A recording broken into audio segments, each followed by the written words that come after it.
The Huntsman and the Witch. Listen and practice.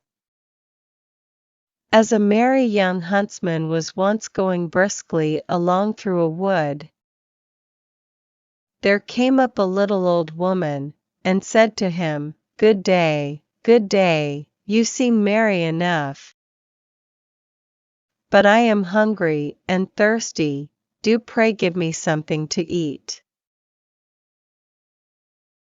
The huntsman took pity on her, and put his hand in his pocket and gave her what he had. Then he wanted to go his way, but she took hold of him, and said, "Listen, my friend, to what I am going to tell you. I will reward you for your kindness. Go your way. And after a little time you will come to a tree where you will see 9 birds sitting on a cloak. Shoot into the midst of them, and one will fall down dead. The cloak will fall too. Take it, it is a wishing cloak, and when you wear it you will find yourself at any place where you may wish to be. Cut open the dead bird, take out its heart and keep it, and you will find a piece of gold under your pillow every morning when you rise. It is the bird's heart that will bring you this good luck." The huntsman thanked her, and thought to himself, if all this does happen, it will be a fine thing for me.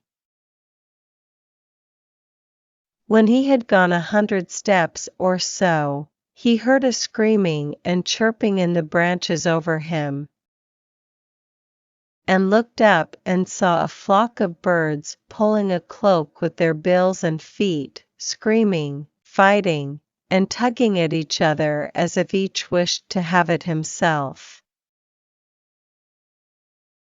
"Well," said the huntsman, "this is wonderful. This happens just as the old woman said." Then he shot into the midst of them so that their feathers flew all about. Off went the flock chattering away, but one fell down dead, and the cloak with it. Then the huntsman did as the old woman told him, cut open the bird, took out the heart, and carried the cloak home with him. The next morning when he awoke he lifted up his pillow,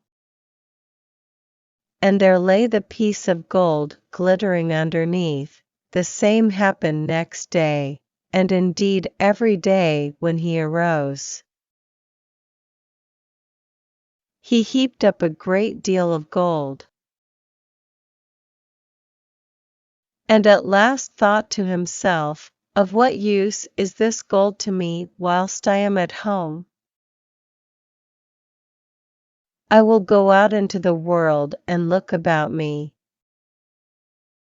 Then he took leave of his friends, and hung his bag and bow about his neck, and went his way. It so happened that his road one day led through a thick wood, at the end of which was a large castle in a green meadow. And at one of the windows stood an old woman with a very beautiful young lady by her side looking about them.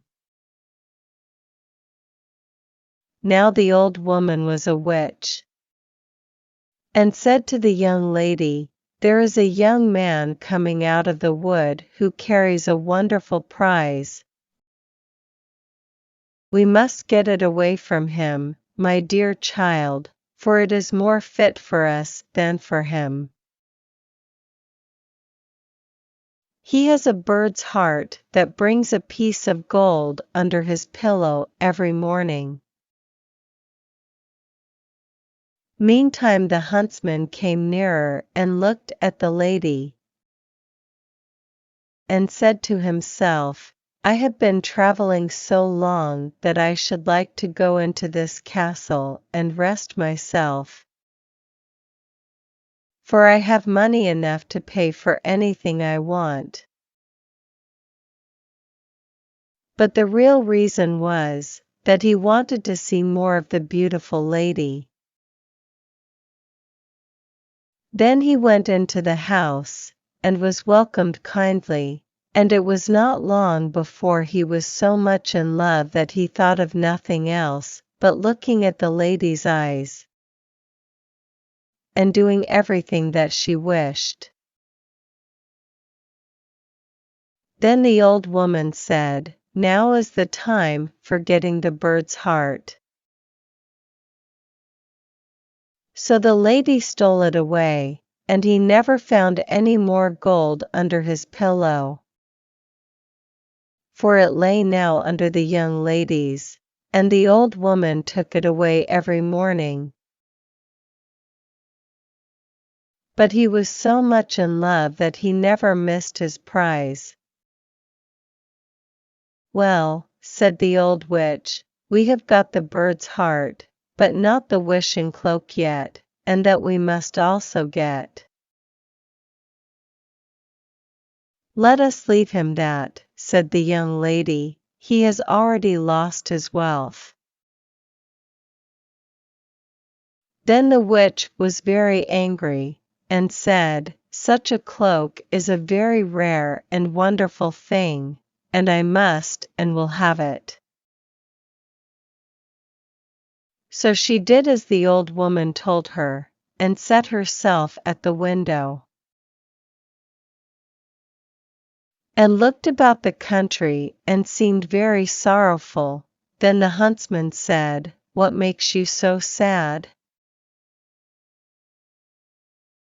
"Alas, dear sir," said she, "yonder lies the granite rock where all the costly diamonds grow, and I want so much to go there, that whenever I think of it I cannot help being sorrowful, for who can reach it? Only the birds and the flies, man cannot." "If that's all your grief," said the huntsman, "I'll take you there with all my heart." So he drew her under his cloak, and the moment he wished to be on the granite mountain they were both there. The diamonds glittered so on all sides that they were delighted with the sight and picked up the finest. But the old witch made a deep sleep come upon him, and he said to the young lady, "Let us sit down and rest ourselves a little. I am so tired that I cannot stand any longer."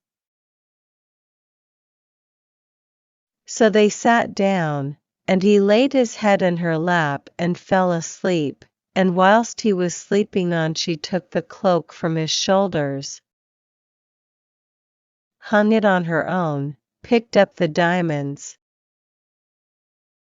and wished herself home again.